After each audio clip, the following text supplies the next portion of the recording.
नमस्कार, आप देख रहे हैं सुरागीलाल न्यूज चैनल का उत्तराखंड बुलेटिन। रामनगर में वन निगम परिसर में सागौन की लकड़ी चोरी, सुरक्षा दावों की खुली पोल। रामनगर में हादसा, कोसी बैराज नहर में गिरी कार, चालक हुआ गंभीर रूप से घायल। प्रारंभिक शिक्षा निदेशक से मारपीट पर कर्मचारियों को धरना, कार्य बहिष्कार। लापरवाही से मौत पर मजिस्ट्रेट जांच शुरू। यूएसडीए के खिलाफ धरना प्रदर्शन। सुभाष कॉलोनी में नशा तस्करों के खिलाफ कार्रवाई करने पहुंची पुलिस और एसटीएफ की टीम पर पथराव मामले में पुलिस को बड़ी सफलता मिली है। उत्तराखंड में चल रहे हिंदू सम्मेलनों की श्रृंखला में आज रुद्रपुर के फुलसुंगा क्षेत्र में भव्य हिंदू सम्मेलन आयोजित। अब खबरें विस्तार से। रामनगर में शनिवार देर रात अज्ञात चोरों ने वन निगम परिसर में क्षेत्रीय प्रबंधक कार्यालय के पास दीवार तोड़कर करीब 1.5 लाख रुपए की 23 सागौन के गिल्टे चोरी कर लिए। रविवार सुबह घटना की जानकारी मिलने पर अधिकारियों में हड़कंप मच गया। यह पहली घटना नहीं है, पहले भी लकड़ी चोरी के मामले सामने आ चुके हैं। डीएसएम मुदित आर्य ने बताया कि मामले में कोतवाली मुकदमा दर्ज कराया जा रहा है और विभाग की जांच शुरू कर दी है।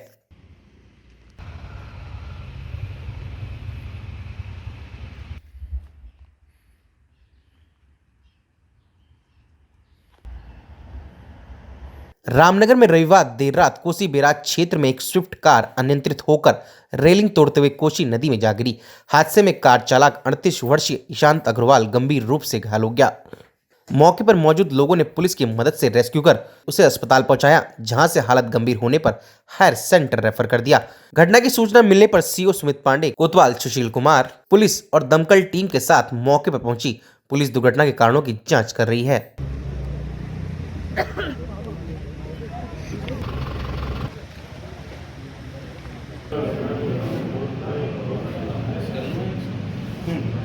देखिए, ये एक सूचना प्राप्त हुई थी 112 के माध्यम से, जिसमें लगभग 11 बजे के अराउंड में एक लड़का जिसका नाम निशांत अग्रवाल है, वो गाड़ी चला के बालाजी मंदिर से कोसी बैराज की तरफ जा रहा था। तो अनियंत्रण होते उसकी गाड़ी अनियंत्रित हुई और बैराज में जाके गिर गई। तो मौके पे जो है लोकल लोग और पुलिस बल जो है उनके द्वारा उसको रेस्क्यू किया गया और उसके बाद अभी ब्रिजेश हॉस्पिटल में भर्ती कराया गया। अभी इसका प्राथमिक उपचार जो है ब्रिजेश हॉस्पिटल में चल रहा है और अभी तक डॉक्टर से जो बात हुई है, he is out of danger. Sir, बताया जा रहा है कि जो चालक है वो नशे की हालत में था। अभी ये सब मेडिकल का है, डॉक्टर जो है मेडिकल कर ही रहे हैं। उसके बाद का उस जो भी होगा उसके बाद आपको पता चलेगा। अरे भाई, जरा रुकिए, कहाँ जा रहे हैं? आपके पास आईडी कार्ड है क्या? ठीक है, आप जा सकते हैं।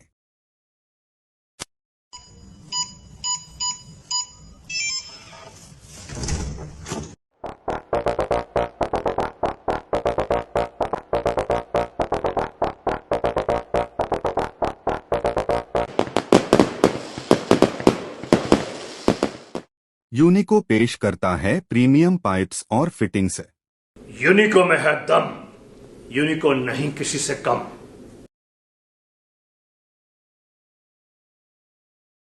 चाहे तो एक साथ होनी चाहिए, सब लोग एक साथ बैठना ही नहीं चाहते। पापा, ट्राई दिस। लो, सब लपक लिए।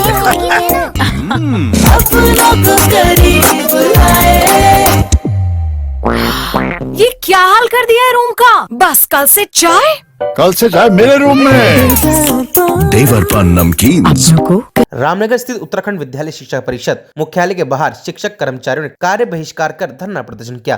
प्रदर्शनकारियों का आरोप है कि प्रारंभिक शिक्षा निदेशक के साथ उनके कार्यालय में विधायक उमेश शर्मा काऊ की मौजूदगी में समर्थकों द्वारा मारपीट की गई, जिससे प्रदेश भर के शिक्षक आक्रोशित है। कर्मचारियों ने चेतावनी दी कि 2 दिन के भीतर कार्रवाई नहीं हुई तो कार्य बहिष्कार जारी रहेगा। उन्होंने कहा कि बोर्ड परीक्षा ड्यूटी के अलावा कोई अन्य कार्य नहीं किए जाएंगे और परीक्षा ड्यूटी में लगे शिक्षक काला फीता बांधकर विरोध जताएंगे। मांग पूरी न होने पर प्रदेश व्यापी उग्र आंदोलन की चेतावनी भी दी है।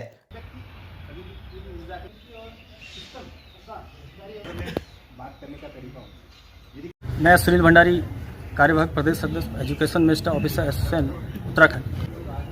सर, जैसे कि आपको विदित है कि 21 तारीख को माननीय निदेशक महोदय के साथ कथाकथित माननीय विधायक महोदय और उनके सहयोगी द्वारा उनके कक्ष में घुस करके उनके साथ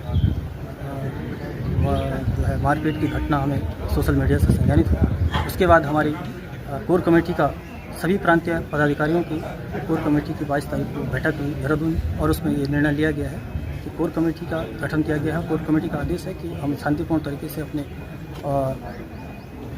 विरोध प्रदर्शन कार्य बहिष्कार पर रहेंगे। हस्ताक्षर करने के बाद आज कार्य बहिष्कार पर हैं और कल भी हमारा कार्य बहिष्कार रहेगा, जिसमें यदि जब तक जो है आरोपियों की गिरफ्तारी नहीं हो जाती है तब तक हमारा कार्य बहिष्कार रहेगा और बोर्ड परीक्षाएं हमारी सुचारू रूप से संचालित रहेंगी।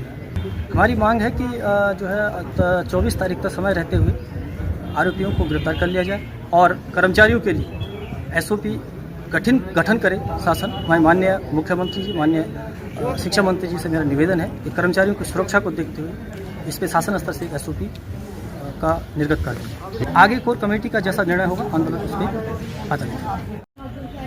21 तारीख को देहरादून में प्रारंभिक निदेशालय में जो घटनाक्रम घटित हुआ था, उसके क्रम में 22 तारीख को कल बावन फेडरेशन के जो संगठन है उन्होंने घोषणा पत्र एक जारी किया था, जिसमें कि 23 और 24 तारीख को कार्यालयों में कार्य बहिष्कार उपस्थिति के उपरांत इस का कार्यक्रम रखा गया था।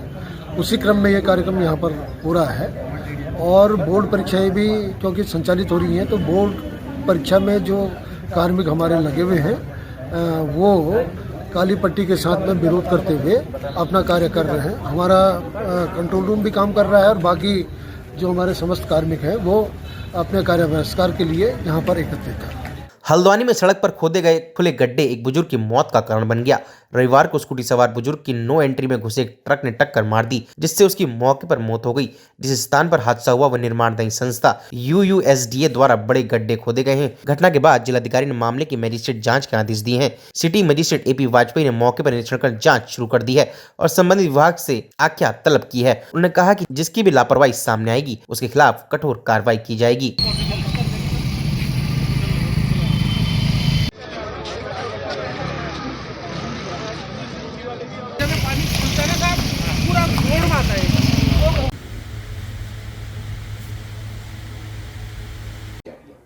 देखिए, उसमें जिला मजिस्ट्रेट महोदय द्वारा उसमें एक मैजिस्ट्रियल इंक्वायरी सेटअप की गई है, जिसकी जांच मेरे द्वारा की जा रही है। मैंने उसमें सभी नागरिकों से, सर्व संबंधित पक्षों से किसी भी व्यक्ति को अगर उस संबंध में कुछ कहना तो वो अपने साक्ष्य में दे सकता है।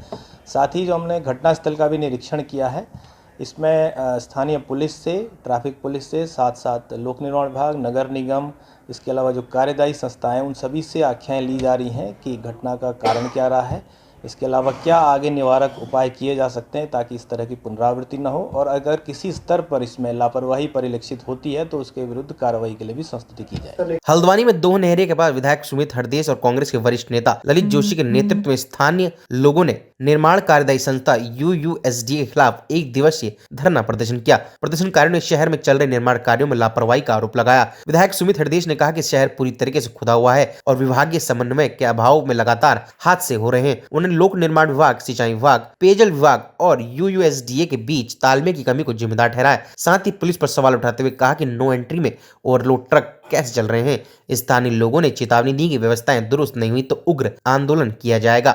UUSDA मुर्दाबाद। देखिए, लगातार हम देख रहे हैं, देखिए विकास के हम लोगों ने तो विकास की योजनाओं को क्रियान्वित करा है हमेशा। कांग्रेस पार्टी का अगर इतिहास देखे, ऐसा हल्द्वानी में विकास हमेशा हुआ कभी भी, लेकिन हमने ऐसी परिस्थिति नहीं देखी कि इतना बुरा हाल हो जाए कि लोगों को अपनी जान गंवानी पड़े। हमारे आदरणीय सुरेश चंद्र पांडे जी, पहले तो मैं उनको भावभीनी श्रद्धांजलि अपनी तरफ से, कांग्रेस की तरफ से देता हूँ। उन्होंने सोचा भी नहीं होगा कि ऐसा हो जाएगा, उनके परिवार वालों ने भी नहीं सोचा होगा। और इसमें UUSDA ही केवल मात्र दोषी नहीं, मैंने कल सब विभागों को फ़ोन करा, मैंने PWD को फ़ोन करा, मैंने सिंचाई को फ़ोन करा, UUSDA वालों को फ़ोन करा, मैंने नगर निगम को फ़ोन करा। इन सब में कोई समन्वय नहीं है।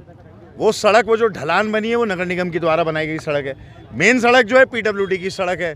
खोदा है इसमें UUSDA ने है। इरिगेशन अलग अपना पीछे खोदा खाती करके ऐसे ही छोड़ दे रही है। और जो टूट फूट ये मची है, आप देखें अखबारों में, वाइड मीडिया में जो आप देखेंगे, इतना बुरा हाल लोगों का हो गया है। मैंने विशेष, हमारा काम धरना प्रदर्शन विरोध का पहले नहीं होता है। हमने UUSDA के अधिकारियों को बुलाया था, जो 6 नए वार्ड जिनमें कार्य हो रहा है इनके द्वारा, वहाँ के सारे जनप्रतिनिधि, हमारे मुकुल बलूटिया जी हो गए, हमारे दानी जी हो गए, हमारे महेशानंद जी हो गए, हमारे अन्य लोग, पार्षदगण जो लोग हैं, सबको बुलाया हमने। और सबके सामने जो लोग प्रभावित हैं उनके सामने हमने बात करी, बड़े प्यार से बात करी अपने घर में, और मैंने उनसे यही रिक्वेस्ट करी कि जान माल का नुकसान है। और विशेषतम इस रोड के लिए मैंने उनसे कहा था, मैंने 15 दिन पहले भी पुलिस से यहाँ पे कहा था, मैं जाम में फंसा हुआ था कि इसको वन वे कर दीजिए, यहाँ बहुत दिक्कत आ रही है, लेकिन कुछ भी नहीं इन लोगों ने करा। और देखिए डंपर चल रहे हैं दिन में, आखिरकार कैसे चल रहा है डंपर दिन में? मैं पूछना चाहता हूं पुलिस के कप्तान साहब से कि आप रात 11 बजे दुकानें बंद करा रहे हैं, गश्त करवा रहे हैं, खुलेआम दिन दहाड़े जब डंपर चल रहे हैं, किसकी अनुमति से चल रहे हैं, किसके फेवर से चल रहे हैं, कैसे चले? आखिरकार वो डंपर ही तो मौत का काल बन के आया है यहाँ पे। तो ये सारी जो व्यवस्थाएं हैं इसमें सारे विभाग सम्मिलित हैं, और ये सारे विभागों को बैठाकर अगर ये लोगों ने समन्वय नहीं बैठाया, ये दिक्कतें और बढ़ेंगी और प्रदर्शन भी और बड़ा होगा। नॉन प्लान डेवलपमेंट कहीं ना कहीं लगातार हो रहा है, अधिकारियों में समन्वय नहीं है, एक विभाग दूसरे विभाग से बात नहीं कर पाता है। बिल्कुल, आप देखिए ना, पेयजल ने जगह जगह खोदे हैं, और क्या कहते हैं आपके सीवर के लिए, और सड़क तोड़ के वो पैसा ट्रांसफ़र भी कर देते पीडब्ल्यूडी में, पीडब्ल्यूडी काम नहीं करता समय से। ये समय से काम क्यों नहीं कर रहे हैं? मैं आपके माध्यम से जिला अधिकारी महोदय और कमिश्नर जो हमारे हैं उन तक ये संदेश देना चाहता हूं कि इन सबको बुलाइए, पुलिस को भी बुलाइए, प्रशासनिक अधिकारी, जितनी कार्यदायी संस्थाएं जिनका मैंने नाम लिया, सबको बुला के इन्हें डांटिए, और अगर नहीं डांटा तो एक एक करके इनके दफ्तरों पर हम जाके धरना प्रदर्शन जनता के साथ करेंगे। आज केवल एक मात्र शुरुआत है, और आज क्योंकि कष्ट इतना बड़ा है, हम उस परिवार के साथ भी आज खड़े हैं, और आज सुरेश चंद्र पांडे जी को भी हम श्रद्धांजलि दे रहे हैं। देखिए ना, यूएसडीए की लापरवाही का आज अकेला एक उदाहरण नहीं है, आज तो 2 व्यक्तियों की दुखद मृत्यु हो चुकी है। पहले भी 1.5 साल बीतने के बाद भी 2 दीपावली बीत गई, दूसरी होली करीब है, लोगों के घर में शादी, बीमारी, बच्चे जा रहे हैं, महिलाएं गिर रही, लगातार न जाने कितने एक्सीडेंट हो चुके हैं। अरे कोई तो समय सीमा तय करेगा यूएसडीए। आप बताओ, 700 करोड़ रुपए लेकर करके यूएसडीए बैठा है। दरअसल हो क्या रहा है, 20 ठेकेदारों का काम अपने चाहते 2 ठेकेदारों को दे दिया गया है। असलियत ये है, और कोई उनके ऊपर कोई कंट्रोल नहीं, क्योंकि सीधे कमीशन ऊपर टॉप लेवल पर पहुंच रहा है, जिसकी परिणति है कि सैया भय कोतवाल तो अब डर खाएगा, रोड टूटती रहे। 40% रोड 1.5 साल में जो नहीं बना पाए, वो आगामी 1 साल में ये पूरा कैसे काम करेगा, ये बहुत बड़ा प्रश्न चिन्ह है सारे अधिकारियों पर। बाहर के अधिकारी लोगों को मौत के मुंह में डाले, बाहर के अधिकारी से बाहर के अधिकारियों के बाहर के ठेकेदार, दोनों के कॉम्बिनेशन का नतीजा है कि हल्द्वानी एक अड्डा बन चुका है भ्रष्ट चीज़ों का। और देखिए क्वालिटी देखिएगा आप इनकी, ऊंची नीची ज़मीनें, ऊंची नीची सड़क बनी है, नाले बजबजाते हुए हैं, कोई उसके ऊपर नियंत्रण नहीं है। सैया भय तो कोतवाल अब डर खाएगा। ये अरे भाई जरा रुकिए, कहाँ जा रहे हैं? आपके पास आईडी कार्ड है क्या? ठीक है, आप जा सकते हैं।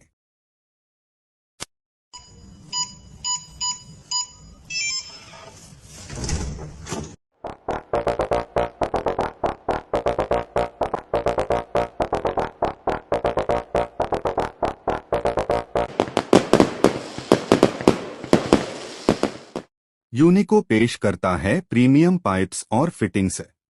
यूनिको में है दम, यूनिको नहीं किसी से कम।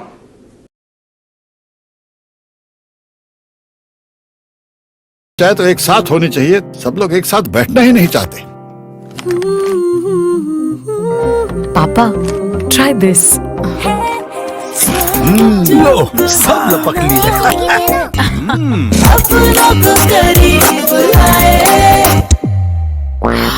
ये क्या हाल कर दिया है रूम का? बस कल से चाय, कल से चाय मेरे रूम में। देवर पर नमकीन। सुभाष कॉलोनी में नशा तस्करों के खिलाफ कार्रवाई करने पहुंची पुलिस और एनटीएफ की टीम पर पथराव मामले में पुलिस को बड़ी सफलता मिली है। इस मामले में 3 आरोपियों को गिरफ्तार किया गया है।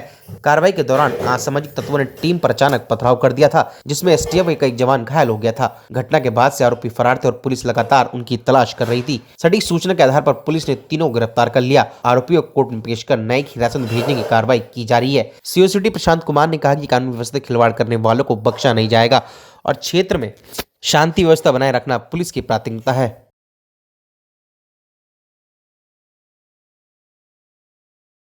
सुभाष कॉलोनी में हमारी एएनटीएफ की टीम ने एक धरपकड़ की थी, जिसमें एक परिवार ने पुलिस पर पथराव किया था, जिसमें मुख्य अभियुक्त नदीम उर्फ नाजिम था और उसके परिवारजन थे, जिसमें मुकदमा पंजीकृत किया गया था।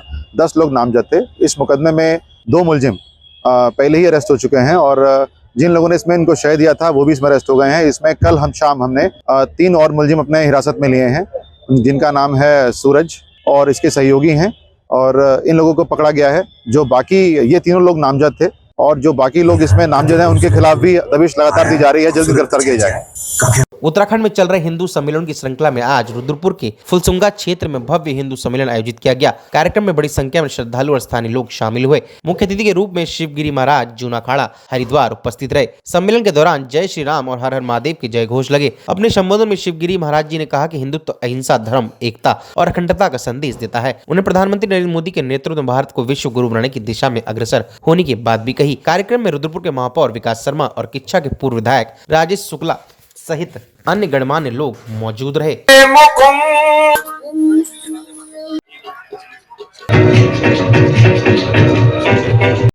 मैं सभी अपने भारत देशवासी को यही करना चाहता हूँ, हम देश भर में भ्रमण करके हर जगह जाके हिंदू सम्मेलन का और सबको एक मंच पर लाके हम चाहते हैं कि हमारा देश का हर नागरिक, हर इंसान जो हर अभिन्न चीजों में बटा हुआ है, वो एक मंच पर आके सब संगठन होके अपने देश के लिए कार्य करे और संगठन के लिए कार्य करे, हिंदुत्व के लिए कार्य करे, देश के लिए कार्य करे, सनातन के लिए कार्य करे। मेरा सबसे यही निवेदन है, मैं हर जगह जाके हर संगठन में जाके सबसे यही कहता हूँ कि सब एक मंच पर आके सबको आज हमारे देश को संगठित होने की जरूरत है, एक मंच पर आने की जरूरत है। मेरा यही सबसे यही कहना है। जय हिंद, जय भारत। देखिए, हमारा संघ के 100 वर्ष पूर्ण होने के अवसर पर बहुत सारे कार्यक्रमों का आयोजन हुआ है। उसी के तहत ये हिंदू सम्मेलनों का आयोजन हो रहा है और आज भी शहर के कई स्थानों पर हिंदू सम्मेलन है।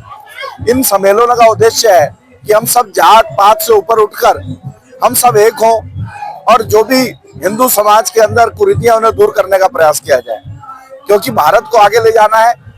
हम सब जब तक एक नहीं होंगे हम भारत को आगे नहीं ले जा सकते। भारत को पुनः विश्व गुरु बनाना है, अखंड भारत का जो स्वरूप है उसे प्राप्त करना है और उसे प्राप्त करने के लिए जिस प्रकार से प्रधानमंत्री नरेंद्र मोदी जी निरंतर इस देश को आगे ले जा रहे हैं और उन्होंने एक देश को विजन दिया है कि विकसित भारत एट 2047, उसको पाने के लिए हम सबको जुड़ना होगा, एकजुट होना होगा और सबको अपनी अपनी भूमिका निभानी होगी। हम जहां पर भी हैं, जो भी हम काम करते हैं, जब उसे विजन से करेंगे तो निश्चित भारत 2047 में पुनः अखंड भारत बनेगा और ये हिंदू सम्मेलन कहीं ना कहीं उसमें मील का पत्थर साबित होंगे और जो लोग जाति में बट रहे हैं, पंथ में बट रहे हैं, उनसे हटकर एक होंगे और सबको लगेगा हम एक है, एक परिवार है, एक ताकत है, एक राष्ट्र है। इस भावना से कार्यक्रमों का आयोजन हो रहा है। देखिए, हिंदू सम्मेलन होना बहुत आवश्यक है। हिंदू संगठित होकर के